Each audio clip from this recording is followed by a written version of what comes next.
Congratulations on the purchase of a professional-grade Rainbird rotor. This rotor can replace any major brand rotor.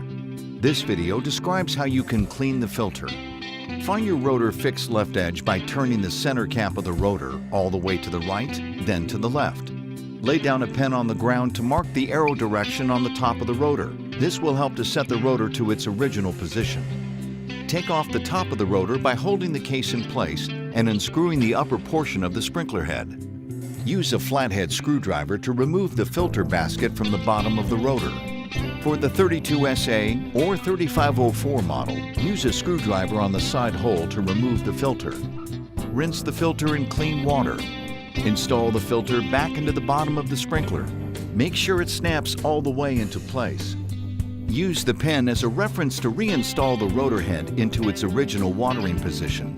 Align the arrow on the head of the rotor with the direction of the pen on the ground. Rotate the rotor head clockwise until it is tight. Reset the starting point on the left-hand side by rotating the rotor top all the way to the right, then to the left.